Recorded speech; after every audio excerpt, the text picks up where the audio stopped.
Hey, welcome to Poetic People Fighting Racism, Double PFR. I'm your host, Anthony Cordova, Tony C., the man about love, right here on Fireside. Here at Double PFR, we discuss racism and the caste system in the United States of America through poetry, through art, through music, using the voices of our souls, using the strength of our ancestors to heal the fractured country we live in and die in. Here at Double PFR, all souls are welcome, all people are welcome. Welcome to discuss the racism we live in. Come on in. We'll put our arms around you, providing a safe place for you, a home to protect you, a place where you're surrounded by hope, where you're surrounded by compassion, where you're surrounded by empathy, forgiveness, and love. And I'd love for you to come in with me, to stand by me, to see what we can do to change this country, to change the people that live in this country. I welcome you to Double PFR with love, with so much love. So welcome everyone to the show this evening on this Saturday night. All of my everyday activists that don't have to be here. And you are here doing what you can do to help make this country a better place. And I love all of you for it. Now, I think and correct me if I'm wrong, producer, but I think I see Lucy and Charlie and Natasha just popped back in. Hi, Natasha. I am so glad you are here. Just amazing. And again, I'm really happy to see all of you because all of you are everyday activists. And Jill, you have something to say? Natasha said, Amen. Amen, my sister. And thank you.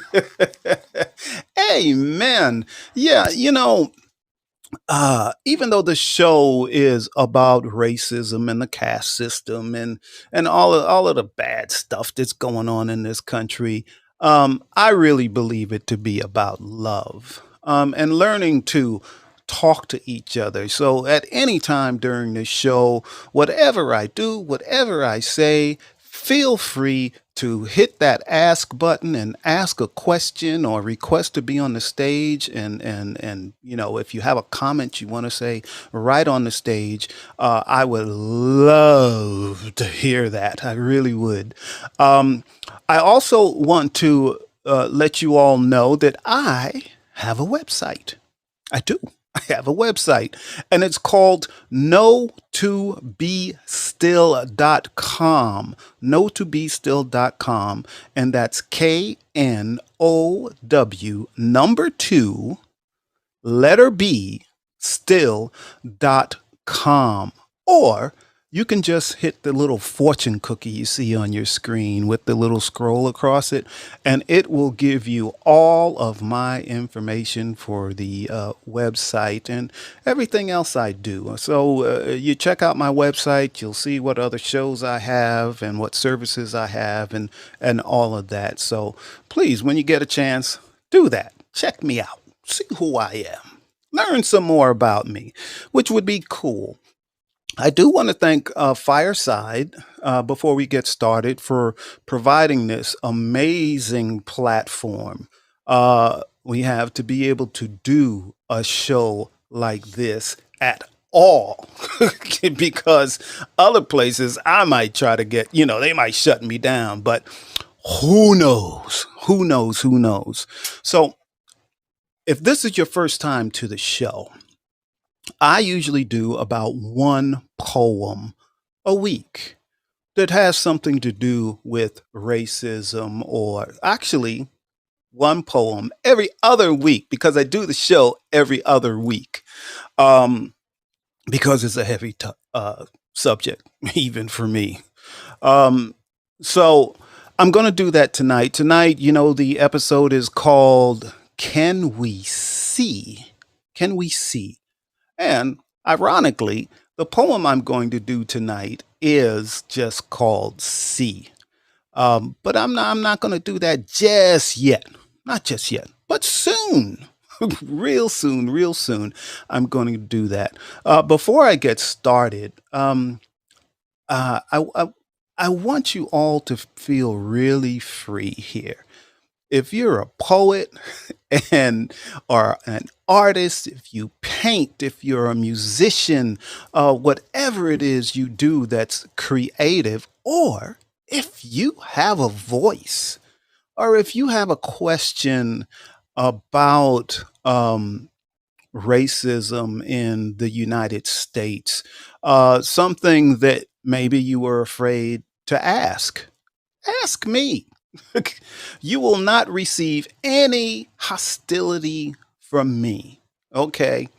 With the question you ask, nothing is obvious.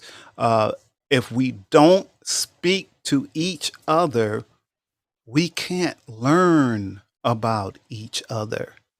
If we don't love each other, we can't learn about each other either.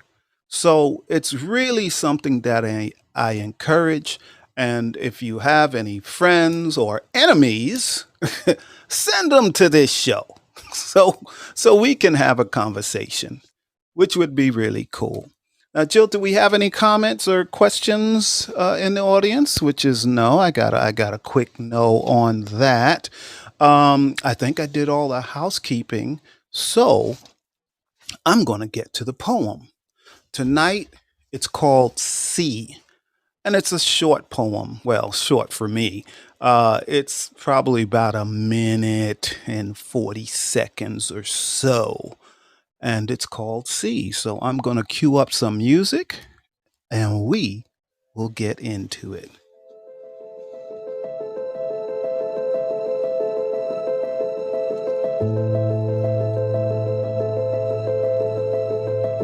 They use any means to destroy us, to destroy our minds and lives by ending our lives on any dark corner, at any red, at any green, through any yellow light, too many times making black lives stop, to make our hearts stop beating, stopping our lives before we see who we are, stopping our lives before we go too far, keeping us in jars made from their lies until we die from their lies, to make their lives better than our dying black lives.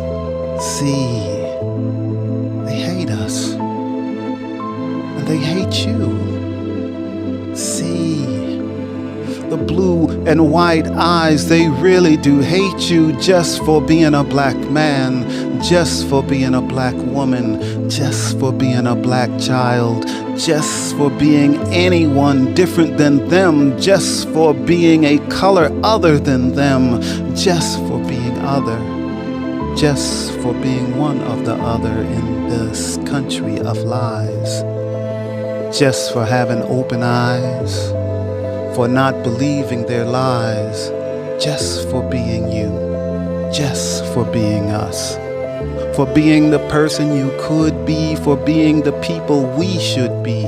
See, they sure do hate us. See, they sure do hate you. Really, see, they hate us. Really, see, they hate us, and they hate you. See, really, really, they do. So really, what's next? What's next? What's next? What do we do to make minority dreams come true? So what's next? What's next? What do we do? How do we do? Where do we do? See, really, see, see, see, see. All right, that is the poem for tonight. Usually, I give an explanation of a phrase I used in this poem, which is the blue and white eyes. Now, the blue and white eyes does not necessarily refer to people with blue and white eyes.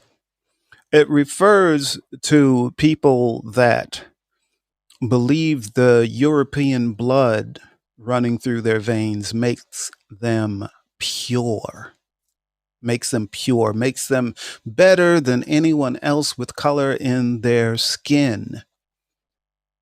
And the white eyes is meant to me, it means to me seeing through the mind of someone that's racist, someone with white skin that is racist. So that's what I mean by blue and white eyes. Not necessarily people with blue and white eyes. First of all, is there any questions? Does anyone have any questions or comments about that poem? And if not, then I'm going to go through the poem. And this is a short poem, so it'll be quick. It will be quick, but I do hope there's some questions or if anyone wants any clarification that I did not touch on. Yeah.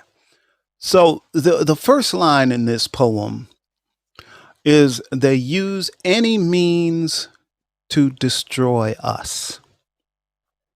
Now, in this country, when it comes to people of color, there are some people that are racist in this country, and they will do things to us just to bring us down.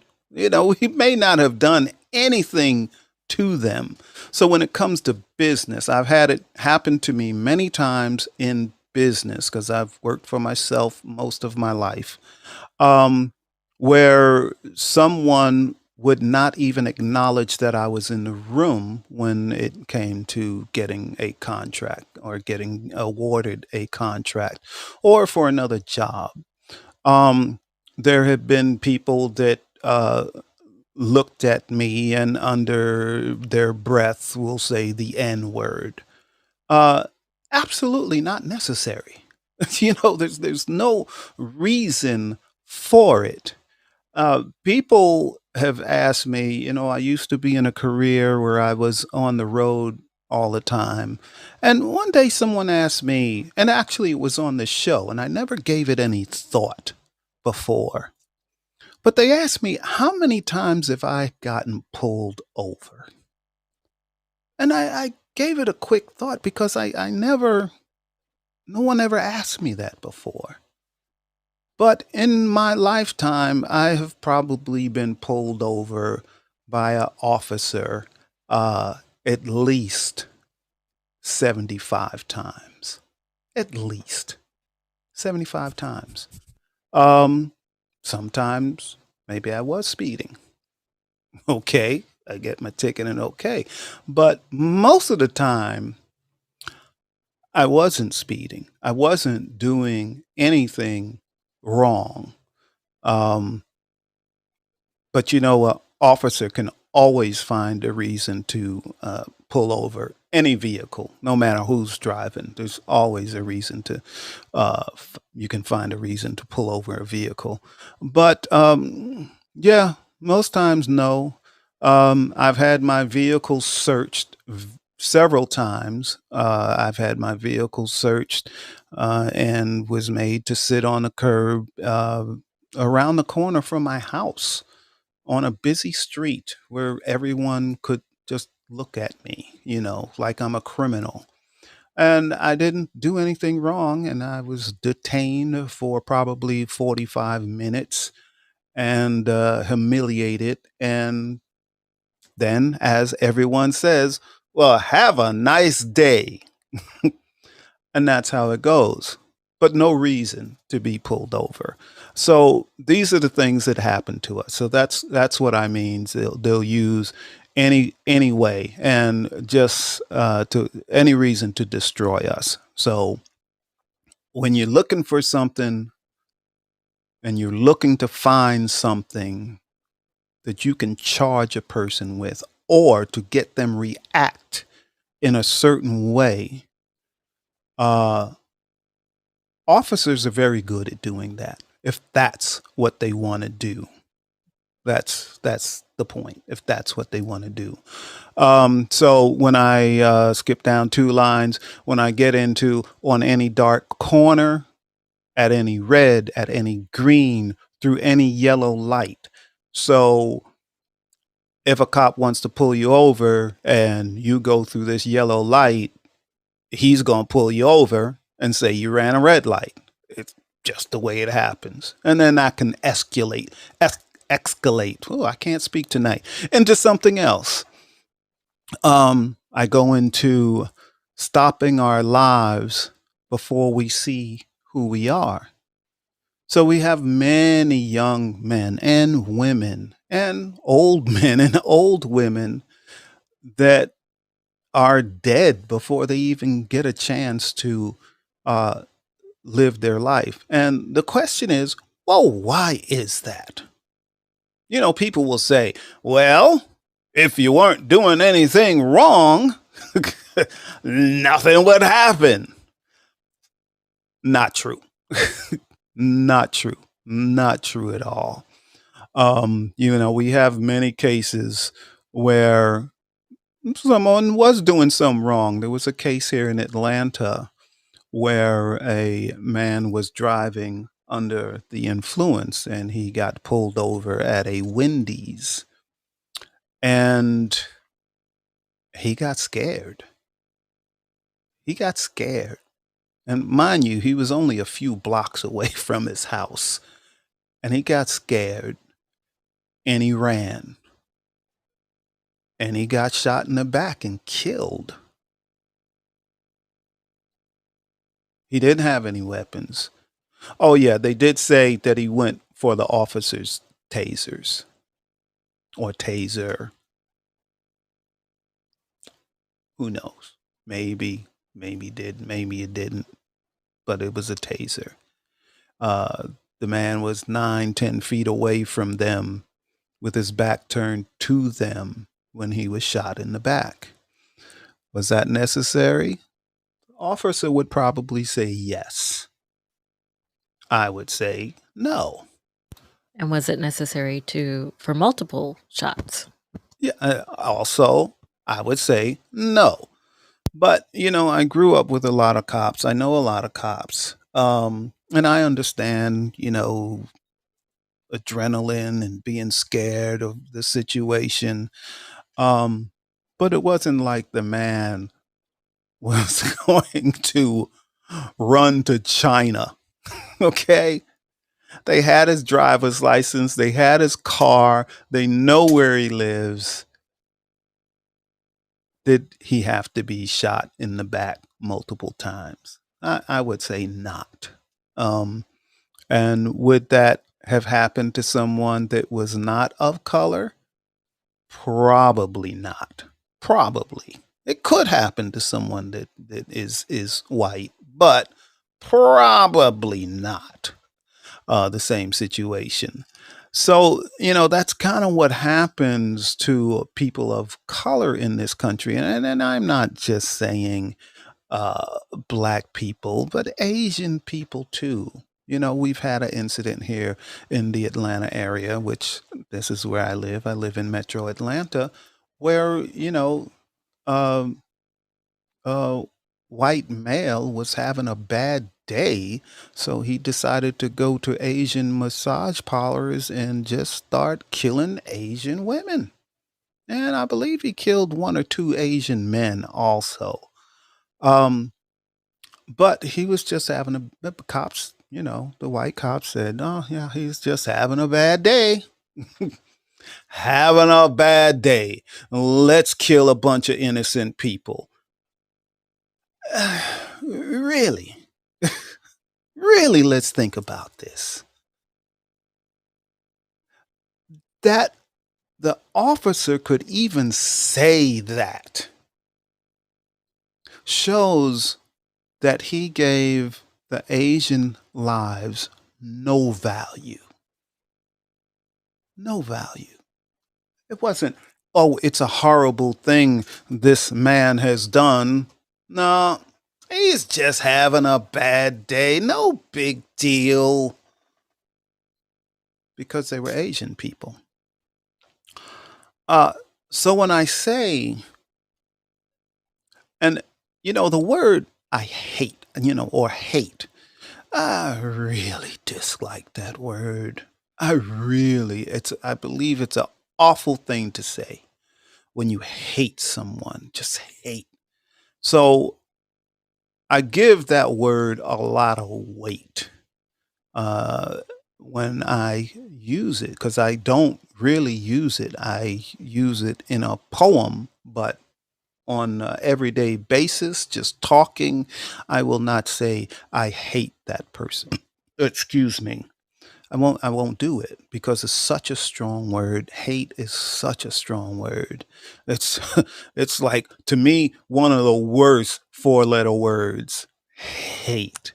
And hello, Giselle. Good to see you. Another one of our everyday activists, and I know she is. She don't mess around. So when I put hate in a poem and I say, see, they hate us. Now, I wish it wasn't that way. I really do.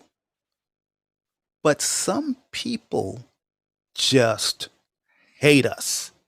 Period. Strictly because of the color of our skin or our nationality. They just hate us. We need to accept that. And I'm not saying to hate them back. Because if we hate them back, we become them. We don't want to be them. We would like to make this world, this country, a better place to live. We talk about freedom in this country, and I'm free. I'm free to work over here. I'm free.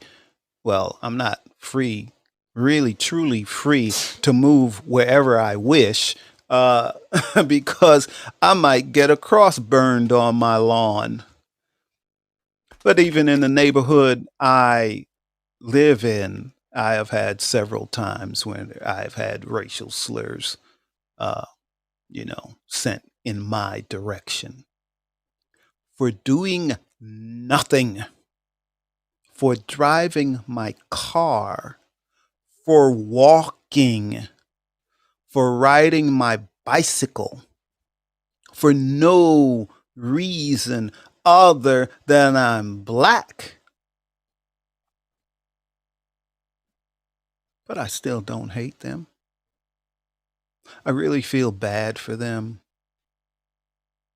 because they have all this hatred, this negative energy in them, this negative, this just eating them up. It causes them to act more like animals than human beings. I wish they weren't that way. I wish they weren't in so much pain that they felt they had to tear someone else down to make themselves feel better. I wish it was that way, but they don't see that. They don't see that. Hatred is their happy place. Hatred makes them feel good. They may see that as a positive. I definitely see it as a negative. It's a definite negative. It's not good for me. It's not good for you. It's not good for this country we live in. So when we talk about freedom, many of the citizens that live in this country don't have true freedom because we are treated different. Because of the color of our skin or our nationality, we are treated different. We have to think about when we go for a job, are we not going to get this job because I'm black? We have to think, am I not going to get this job because I have a black sounding name? We have to think about these things. We have to think when we have a friend that is white, we have to think about, well, is this person sincere? Or are they going to turn around and stab me in the back? That's not true freedom. Where we have to be concerned if a person that is Caucasian will try to harm us when we have done nothing to them. Nothing. Nothing. But we have to think about that. And it's stressful. And we have to live our whole lives like this. Our whole lives. It's insane, if you ask me. Oh, boy. And this is why I only do this show every other week, because this stuff is heavy, and I thank everyone that's here in the audience for being here. As I always say, you don't have to be here. You don't have to be here. So I'm going to jump down towards the end of this poem. So what do we do to make minority dreams come true? What do we do? What can we do to change things, to change the hatred for us? Hatred for us for what they did to us. They made us slaves. And they're going to hate us because of what they did. Let's think about how off that is. Hate us because of all the atrocities you did to us. All the atrocities you still do to us. But yet, you hate us. We're just trying to live and trying to succeed and trying to move ahead. But we have people that hate us everywhere we go. You know, they'll say, go back to where you came from. I've heard that a lot. I came from New York. That's where I was born. That's the only place I can go back to. I'm not going to do that, though. Go back to Africa. Yeah, that was messed up 400 years ago. This is my home. This is my country. Why should I have to go anywhere if I don't want to? Because of freedom. Oh, that is one freedom we have. We are still here. Because this is our home. And as bad as it can get, this is still a fabulous country. We still do have some freedoms, but they're not full freedoms. We don't have full freedom. Because behind the doors, there are people that just trying to knock us down. And they don't even benefit from it. It's not like they knock us down and then they make $1 million. They knock us down and don't get anything but a chuckle for tearing us down a notch. A chuckle. Money isn't even a motivator. They think it is, but it's not. In reality, if they would stop trying to stop us succeeding, if they stop trying to keep us from succeeding, there would be more prosperity for everyone. But instead, they do the opposite. Doesn't make sense. Doesn't make sense. And so, what do we do?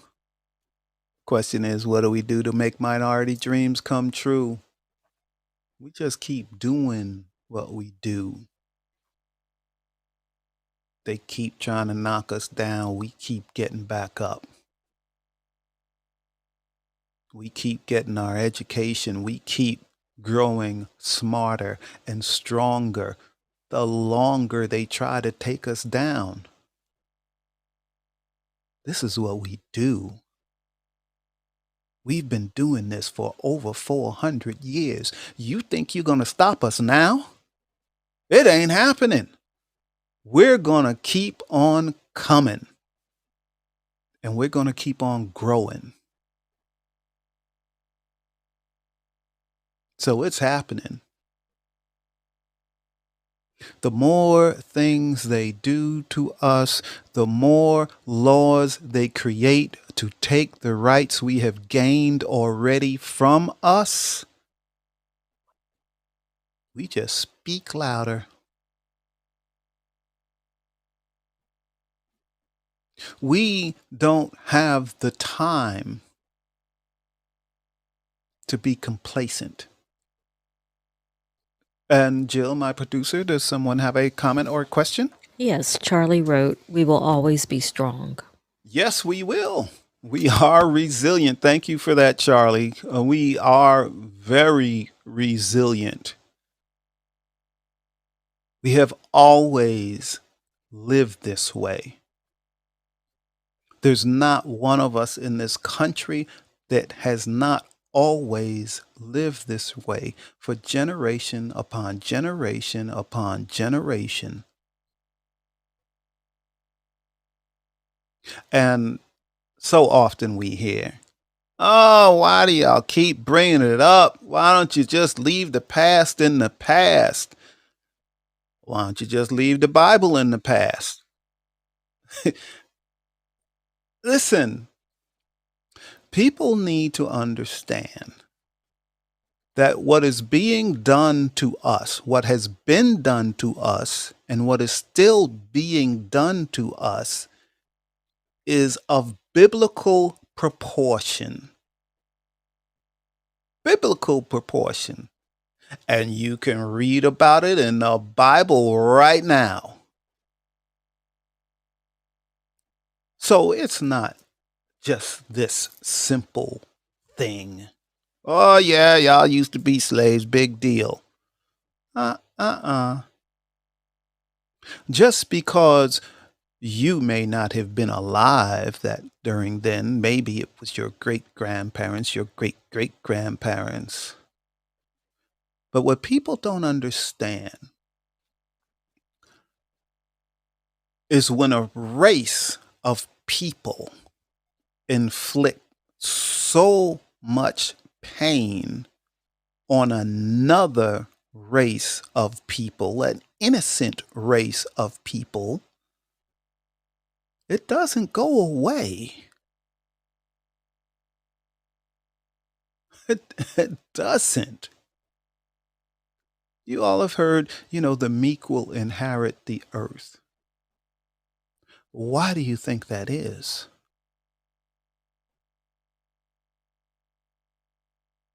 Because you can't be so horrible on a group of people and expect no repercussions.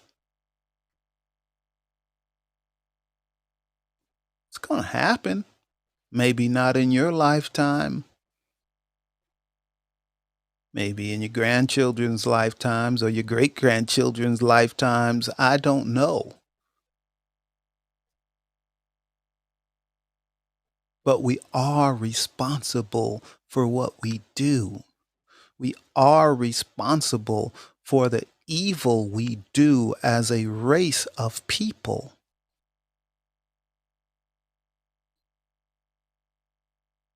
And no one wants to make amends for it. Just forget about it. So what? That's old news. Let's erase that history, and then we can appear to be good. And no, it doesn't go away. And it just makes us speak louder. We do have a voice, and I'm here with a voice.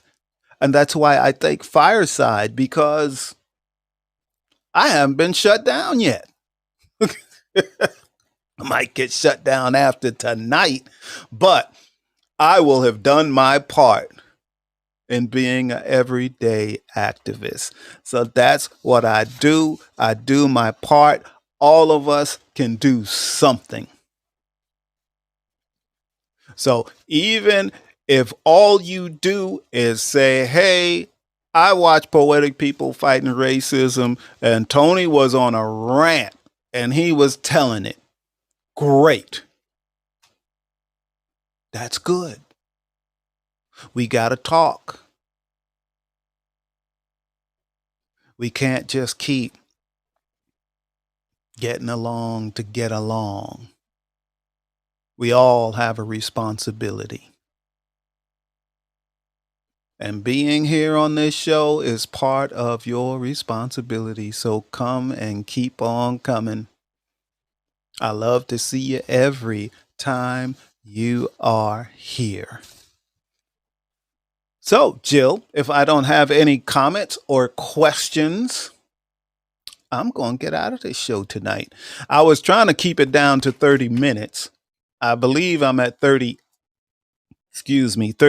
minutes. But that's okay. The show will be under an hour tonight. Under an hour. So let's see. There's a couple of things I want to say. Again, thank you everyone for being here. And you know that I love you all. And I love seeing your beautiful faces every time you're here, even though it's just your emoji.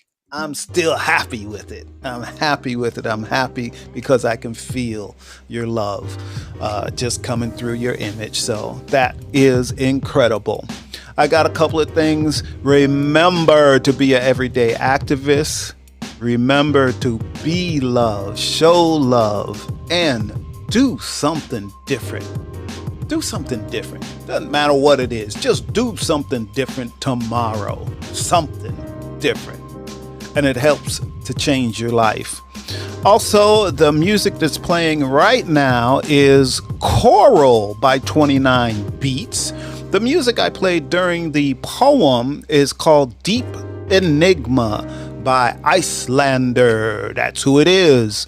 My next show is on August 5th. And let me see. The title of that show is See What We Are.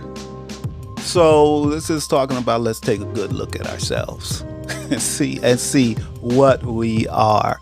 But the poem I'm going to do that night is called Victims. Victims is what it's called. So again, I love you all till August 5th, 9 p.m. Eastern. I'll wait to see you then. And if there's nothing else, I'm going to turn off video and just kind of get out of here. And as usual, you know, I really do love